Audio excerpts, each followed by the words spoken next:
Welcome to The Beat. I'm Jason Johnson in for Ari Melber.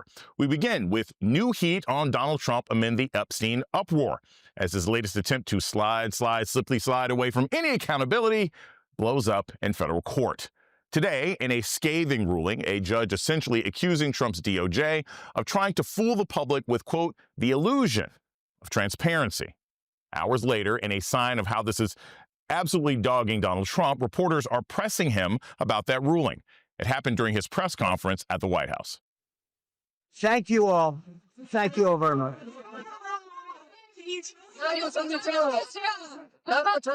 Justice to the Epstein decision today, Mr. Did you hear that? Yeah, I didn't hear an answer either. Today's ruling concerned the DOJ's request to unseal grand jury material from probes into Epstein and his accomplice, Ghislaine Maxwell. For weeks, legal experts have said this is a red herring, arguing most of the information is already known and likely to shed very little light on the situation. Today, the federal judge, who has seen the material, echoing those criticisms and going even further, calling out and rebuking the Trump DOJ. Quote, the DOJ's entire premise that the Maxwell grand jury materials would bring to light meaningful new information about Epstein and Maxwell's crimes or the government's investigation into them is demonstrably false. Adding, quote, a member of the public appreciating that the Maxwell grand jury materials do not contribute anything to public knowledge might conclude that the government's motion for their unsealing was aimed not at transparency, but at diversion. And not at the full disclosure, but the illusion of such. It's unclear whether the DOJ will appeal as time goes by. This is certainly getting weirder. Trump veered from calling it a, quote, hoax to saying now the Democrats are hiding something. This weekend, J.D. Vance saying Trump wants to be, quote, fully transparent while admitting in the very next breath that the administration is still working on that whole transparency thing. The president has said very clearly, because we've had other meetings about that, is that he wants us to be fully transparent and he wants the credible information out there. So we're working to compile the thousands and thousands of documents that are out there for full transparency. Joining me now is Asha Rangappa, former FBI special agent and senior lecturer with Yale University, and Molly Jong-Fast, special correspondent with Vanity Fair and an MSNBC political analyst. Thank you so much. Her latest book is How to Lose Your Mother. Asha, we'll start with you. I want to make this clear because I think that sometimes people get caught up in the sort of nuances and details of how these judges are ruling one way or another. The judge basically said, look, there's no reason to go through this fight to unseal this information because it's not going to add anything new. Is that common, right? Is it common for a judge to say that, look, unsealing this isn't going to add anything to the case. You're not going to use me as a distraction. Is that something that we see often in these kinds of investigations, or is it just another sign of how desperate Trump is to find some sort of distraction?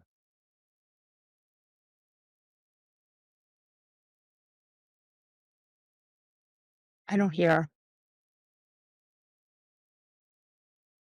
Asha, we're having a little bit of Sorry about trouble. that. Sorry about that. The Federal Rules of Criminal Procedure actually list out the exceptions for being able to release grand jury information, that it is secret unless it meets one of these exceptions. And the reasoning provided by the government here didn't meet any of those exceptions. So to answer your question, yes, it's common. The rules state that these are not released unless they meet certain criteria, which they don't in this case. So I think this was expected from the get-go. And it does seem like this was sort of a fait accompli and maybe a way to just blame the judges, like, oh, well, we can't do anything. They didn't release it. And you see the judge sort of taking pains to, make clear that this was a pointless request to be made in the first place. Right. And Molly Jong-Fast, this is the thing about this. After a judge says, hey, there's nothing in here, there's nothing here, there's nothing in the magic hat, right? From a legal standpoint, what else does Trump have available to him? I mean, I know that they're probably scrambling around trying to find some other distraction, but what's the next thing that they might think of doing? Because if they can't stand on these sort of, unreleased pieces of testimony and, they've already moved Ghislaine Maxwell to a safer prison, What's their next legal strategy? Or are they just going to try and throw as many other things at the wall in hopes that the American people and their own base stop paying attention? Yeah, look, I think that this is a case where they have all this information. They can just release it, right? I mean, that's it. So I mean, this is not some tricky, new math. Like you have thousands of pages of paper, you have videos, you have some of the stuff can't be released because obviously it's pornography, but like there's certainly quite a lot that you have. Pam Bondi was bragging about having it on her desk. So maybe there wasn't a client list, but there was certainly something on her desk. The Right. whole plan about putting, this grand jury testimony was going to be much less than what they have. And there's a much higher standard for releasing grand jury testimony. So they knew, I mean, I feel like this was a way to try to buy time to keep it going, right? And then, but the answer is these people still haven't forgotten. They have all these documents. They can just release them. It's just a question of whether or not they want to release them, which of course they clearly do not want to release them. Asha, I want to play this sound from Michael Cohen about what kinds of activities and behaviors Trump might have engaged in with Epstein, and get your thoughts on the other side. As you know, I've made plenty of predictions, and I'm going to make another one here. Number one, I don't believe that Donald Trump was on Epstein's island. Now, is he in the file? Absolutely. Why? He's in the Black Book. He took free flights with Epstein down to Palm Beach. If he turns around and says that he was never on the island, rest assured, he's going to use that as the basis for why this whole thing, again, is a witch hunt against him. So, Asha, here's the thing, and help me out here because Michael Cohen certainly has a lot of amazing insight. Let's say Donald Trump comes out and says, yeah, I was never on the island.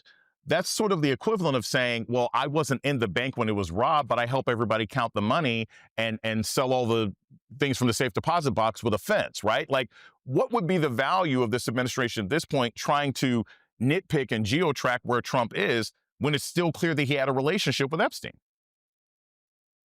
Yeah, this is what has puzzled me from the beginning, that he has had a relationship with Jeffrey Epstein. We knew that. It's pretty obvious that he's going to surface in these files in some way, right? I mean, because this is about activity that's going back into the late 90s. We know, for example, that Ghislaine Maxwell was actually recruiting girls from Mar-a-Lago. So, I mean, there's, he's going to be in this mix. And so this idea that he was pushing this theory, this conspiracy theory that and kind of getting people riled up, to me never made any sense, because if you know that you're in it and that's not going to be something you want out there, then why would you have done this?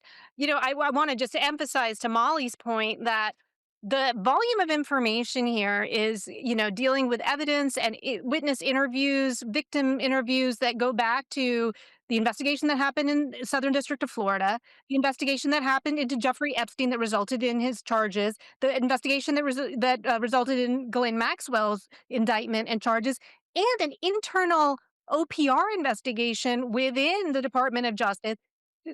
So they are just sitting on a huge amount of information that this grand jury testimony is just pales in comparison in terms of what they have in their possession. All I want to ask is, I want to play this out a couple weeks, maybe even a couple of months, to the potential end game here. Let's say, fine, the administration finally says we're going to release some of these files, and we see them and they're so redacted they look like piano keys on paper, right? Like we can't see anything. It's just black lines, white lines. Obviously, that brings no justice to the women who were victims, but just politically or legally, does that end it? I mean, does that end anything if they release a large number of highly redacted documents? Because it seems to me that at some point they're going to release something. I just doubt it's going to be anything that the public or any of the victims can actually use. Well, this is the problem that I think Trump has gotten himself into, is it's very hard to get out of this. Like any way you do it, it just makes more questions Right. and more controversy and more content, and it reminds people that it's going on. The other thing I would add is, they were talking about having a bunch of people like the Clintons interviewed. Fine. do it. That's fine. I mean, I don't think anyone, we want the people who were in this file to be, everybody, the polling on the Epstein is like 80% of all Americans want the files released. It's like you can't get 80% of Americans to agree on anything. Okay. But, the thing is, if you're going to have the Clintons talk, then you should have Alex Acosta, the guy from Trump's, cabinet who did the sweetheart deal that was this like ridiculous deal where he was basically on work release. So I do think, look, do it, do full transparency. That's the only way you're going to shut the door on this. And I see no reason why you wouldn't do that unless there's something you don't want to be transparent about. Exactly. Asha, thank you so much for joining us on our opening block. Molly will be sticking around. Coming up, a jaw-dropping new report on how Trump is using the presidency, shocker, to turn a personal profit. And later, Julian Castro on how Democrats are defying the GOP power grab in Texas. But first, our fact check on Trump's new PR stunt in Washington and his bid to federalize the D.C. police force. We're back. Just 90 seconds on the beat.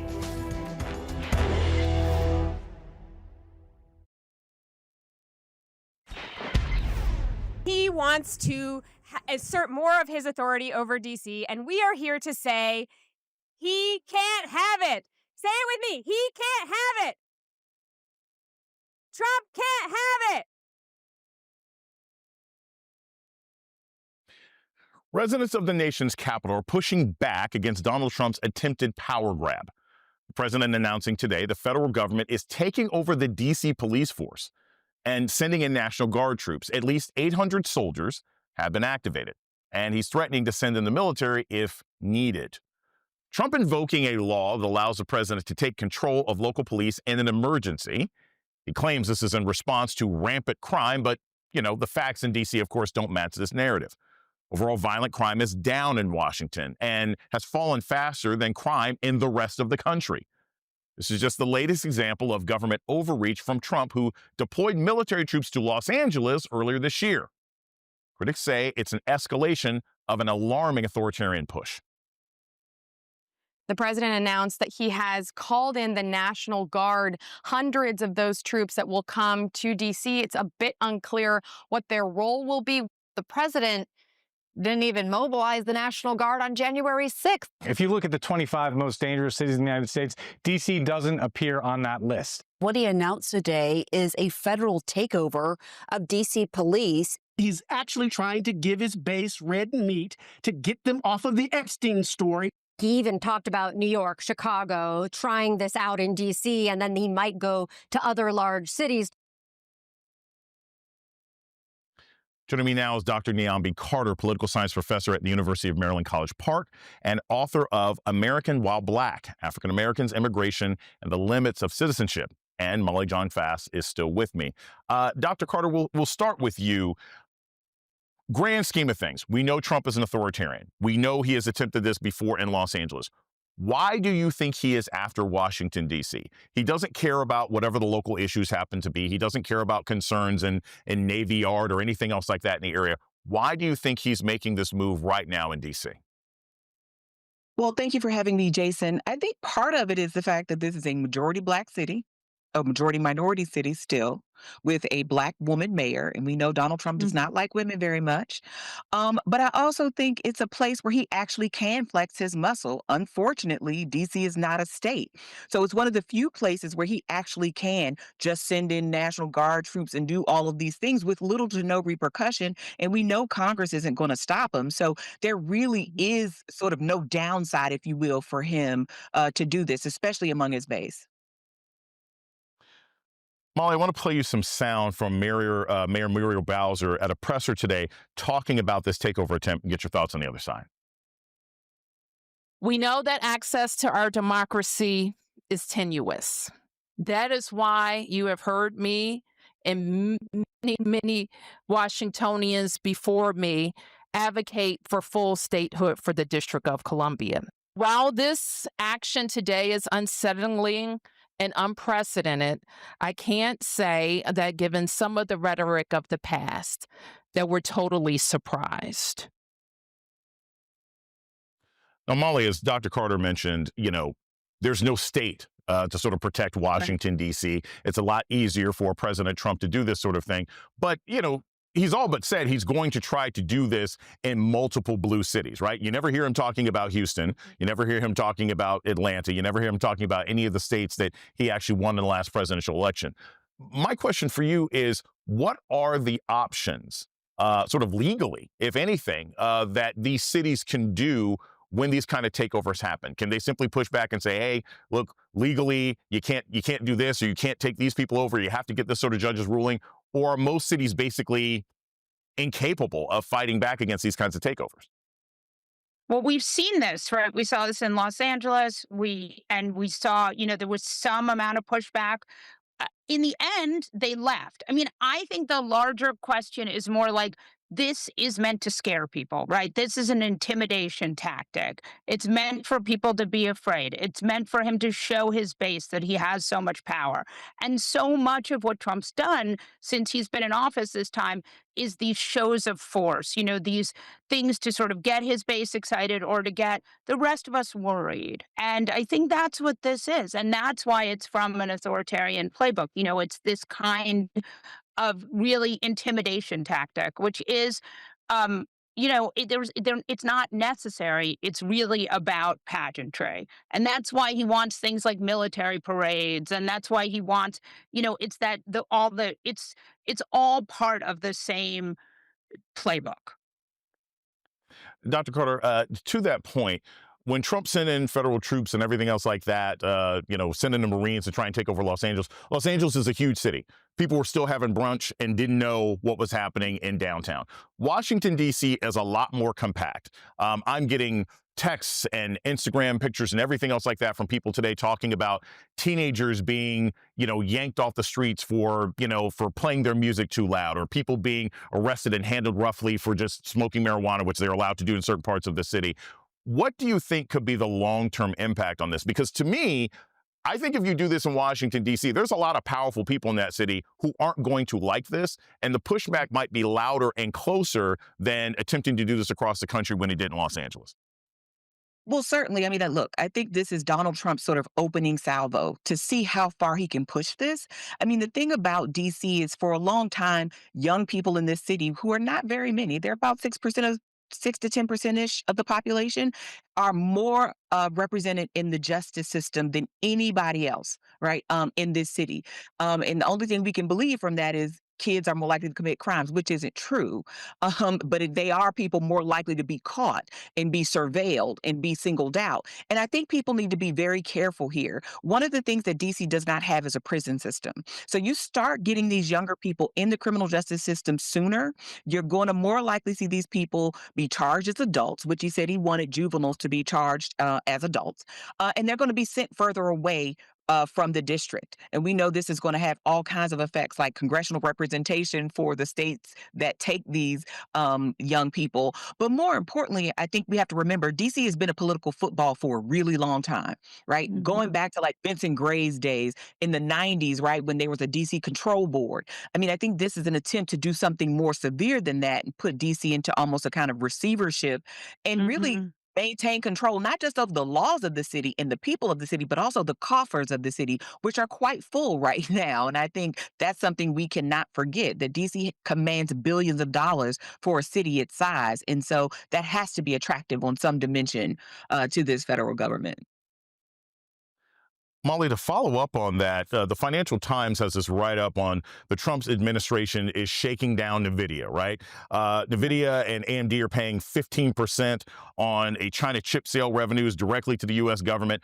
Look, at this point, if we look 6-7 months in the Trump administration, Banana Republic is no longer just a store in the 90s, right? It is clearly how this country is being run. And from what Dr. Carter says, this presidency might be looking to take money from the city of Washington, D.C. They're clearly just getting direct bribes from other countries. When we look at the impact this is going to have on lower parties and lower parts of states, how can we stop this sort of growing corruption? Because if you have the top of the chain, if you have the top of the administration basically saying, I'm going to hit up companies for money, I'm going to hit up cities for money, how can we stop then mayors from doing that? How can we stop governors from doing that if the president has said it's open season on corruption? Well, I want to say two things. One, Nvidia, that's a tax, right? He's getting taxed. Right. He's taxing corporations. Now, it's ironic to me because Republicans told me that they weren't for taxes of corporations. But, all of this, I mean, even the tariffs, right? That's just a flat tax on everything you Right. buy, right? Unless it's eaten by the company. The other thing I just want to say, one last thing about DC statehood is like, if it were not for Kristen Sinema and Joe Manchin, DC would be a state. Okay. So Right. if you want, there were Democrats who decided that DC should not have statehood, and they are no longer in Congress anymore. And they believed that they knew better. And I just want to say, like, we saw this coming, right? And Right. this could have been avoided and it should have been avoided. And this completely lays at the feet of both Kristen Sinema and Joe Manchin. It's an excellent point. Dr. Niambi Carter, Molly John Fast, thank you so much for joining us this evening. Thanks, Jason. Later, Trump is fuming after a Republican official switched parties. Former Georgia Lieutenant Governor Jeff Duncan is now a Democrat, and he'll be here live. Also tonight, special guest on the GOP rage in Texas, lobbing new threats as Democrats thwart MAGA's gerrymandering power grab scheme. And I'll talk to Pulitzer Prize-winning journalist David K. Johnston on staggering revelations about Trump's second-term grift. We come back on The Beat.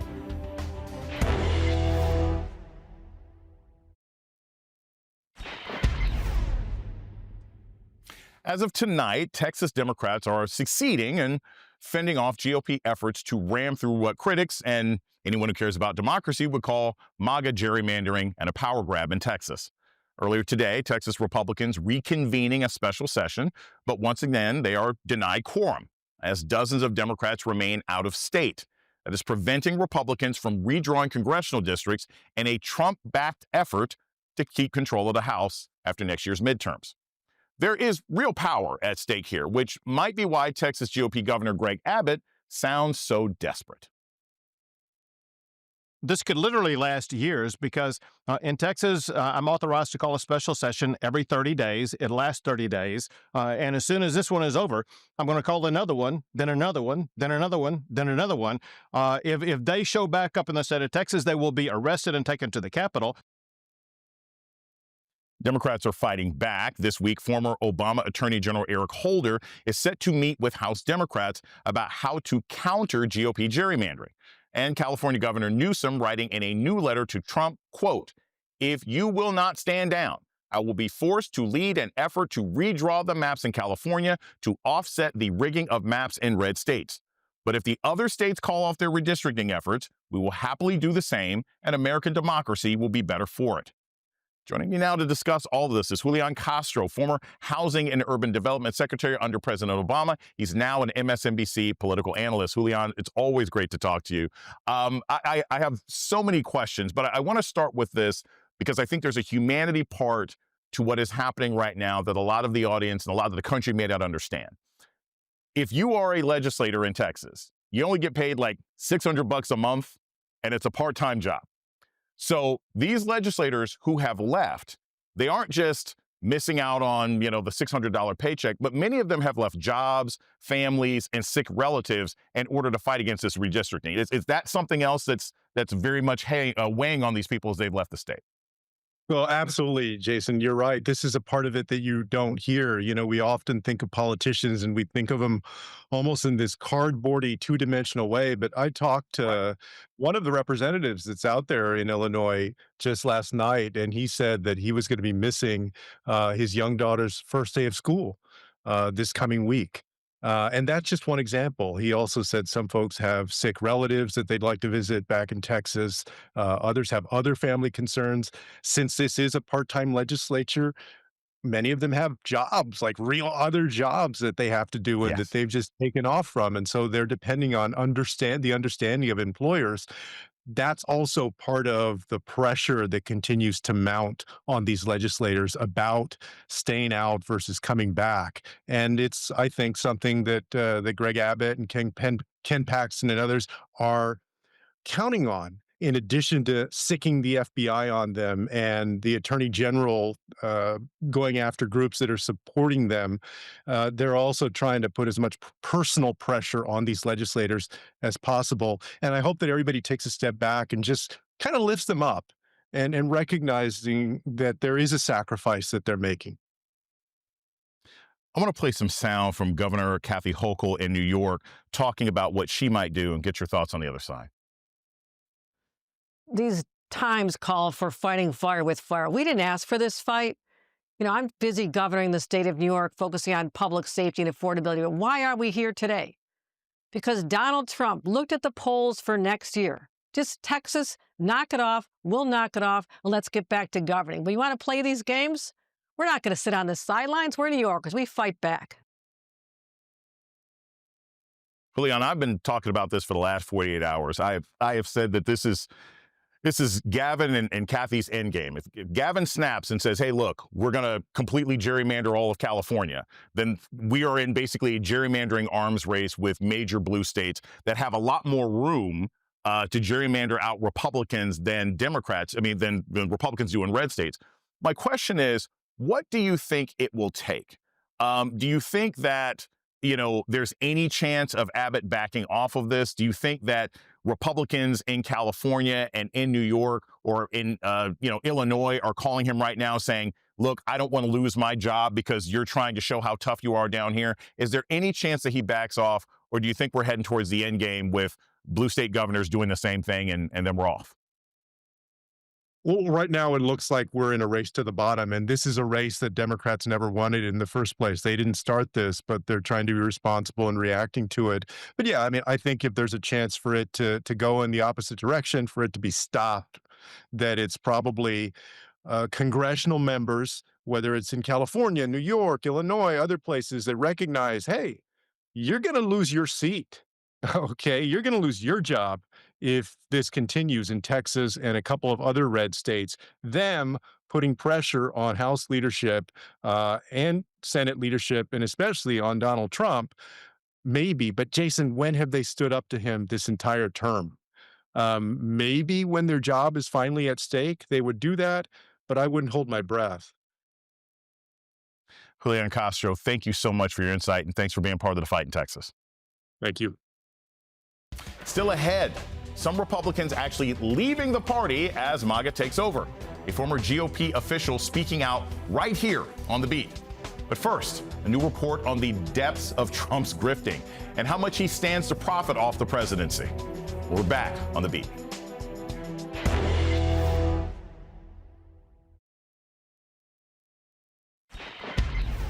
Don and Eric are going to be running the company.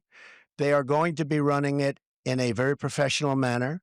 They're not going to discuss it with me. He is not exploiting the office of the presidency for his personal benefit. That was Donald Trump and his lawyer way back in 2017, declaring that he'd never exploit the office of the presidency for his own financial gain. Well, we know how that promise played out. For years, Trump has hawked merchandise with his own name as a brand. When it comes to great stakes, I've just raised the stakes. My new game is Trump, the game. The God Bless the USA Bible. At Trump University, we teach success. That's what it's all about. That's the real deal. That's the real deal.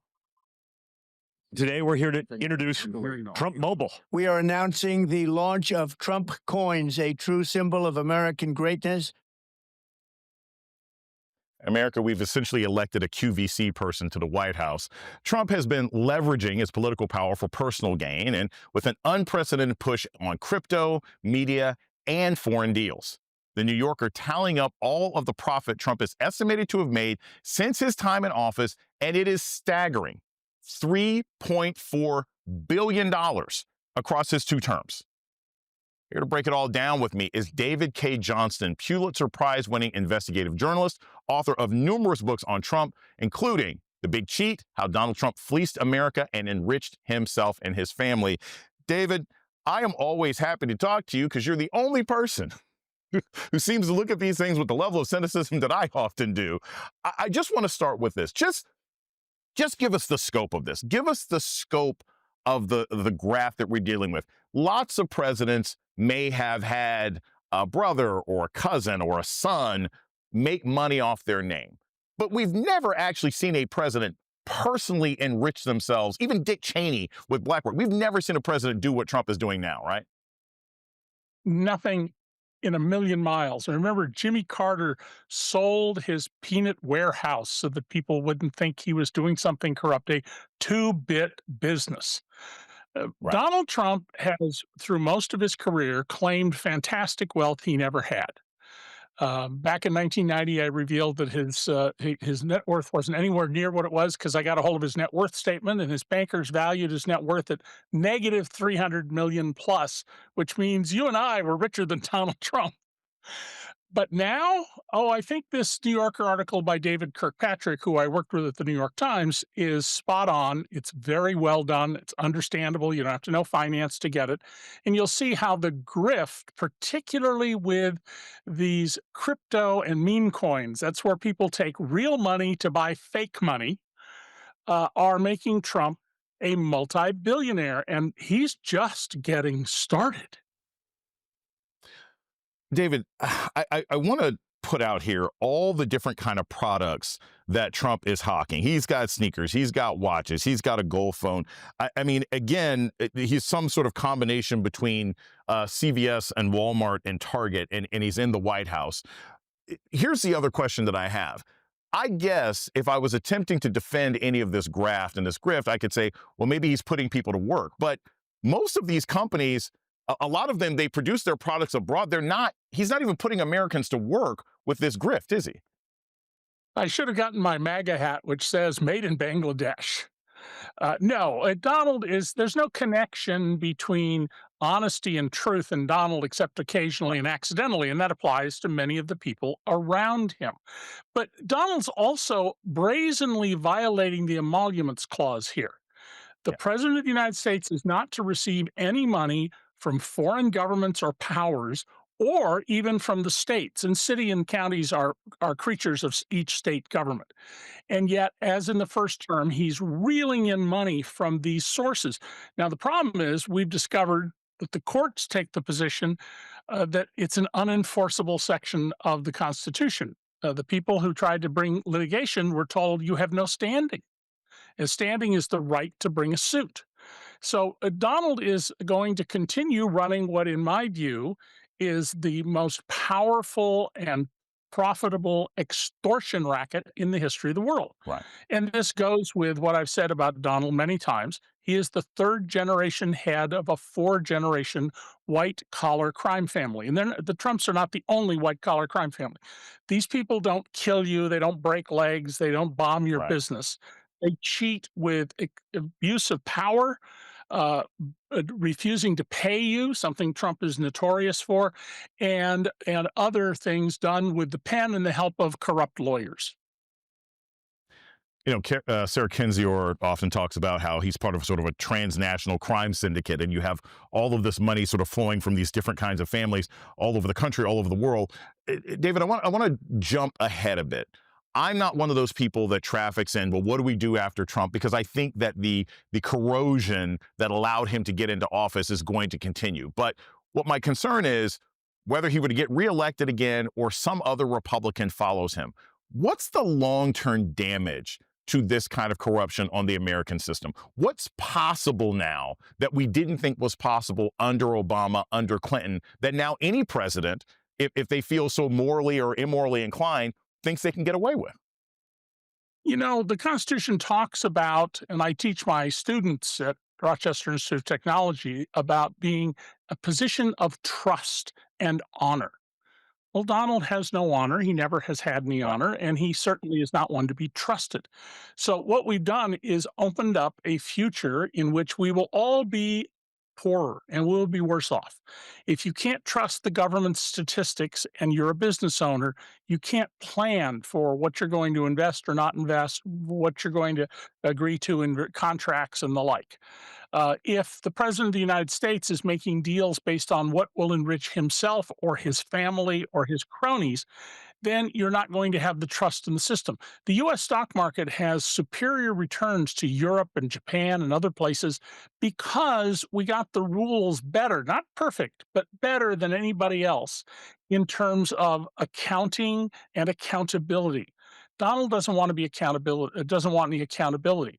And if we get through this, and I don't think it's certain that we will, if Donald, who has declared himself dictator back on February 26th, and who I believe is our dictator, he's just consolidating power.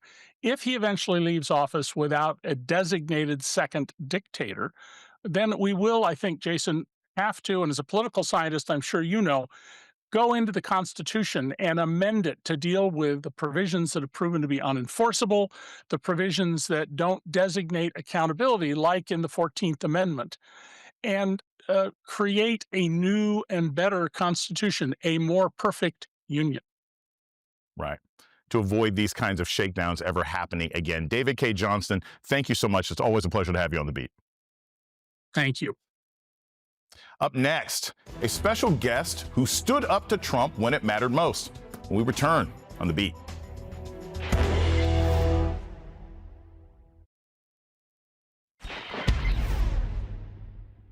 MAGA's playbook is driving some Republicans out of the party, including my next guest, former Georgia Lieutenant Governor Jeff Duncan, a longtime Republican who became a staunch critic when Trump tried to steal the 2020 election in his home state.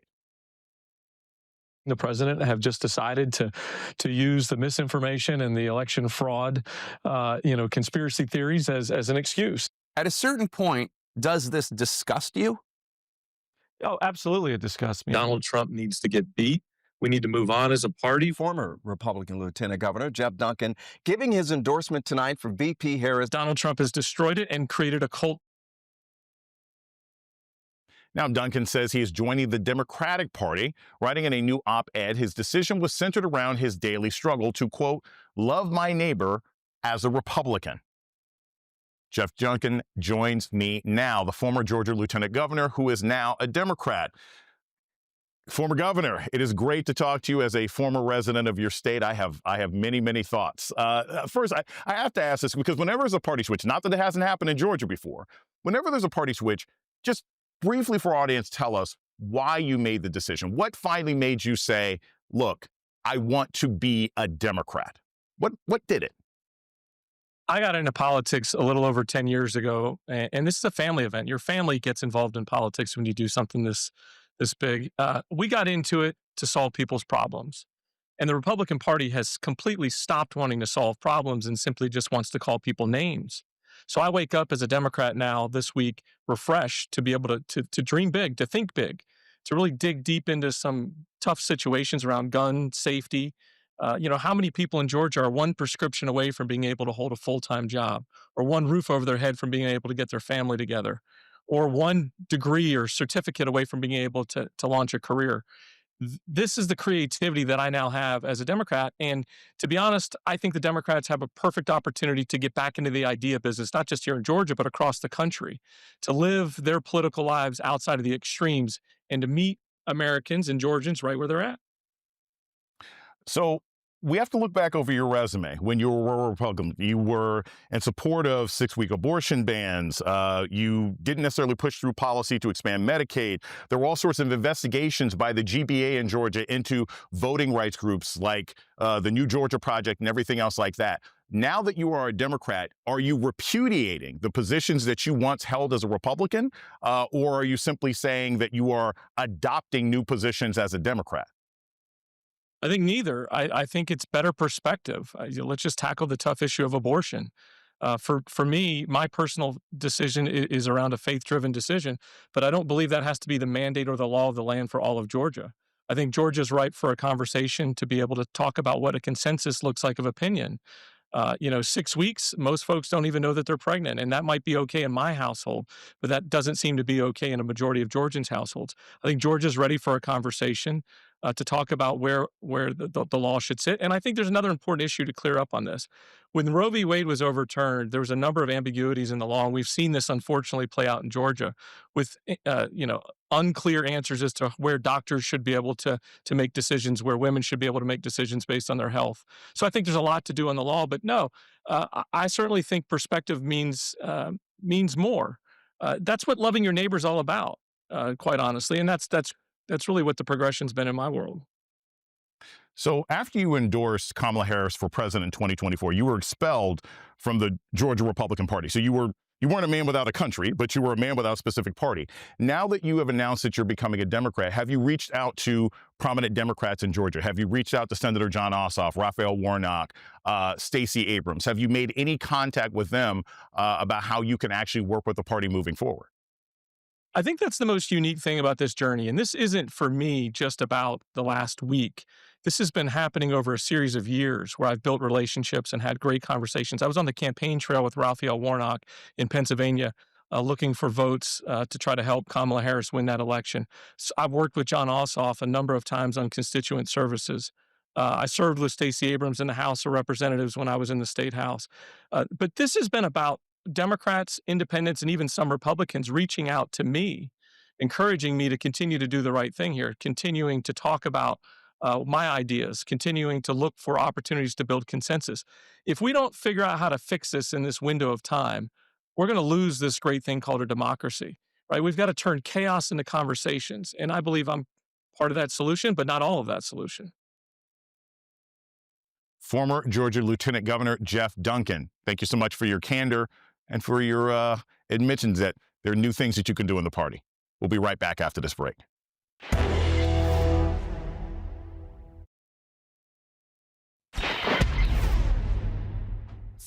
That does it for me. Thanks for watching The Beat tonight.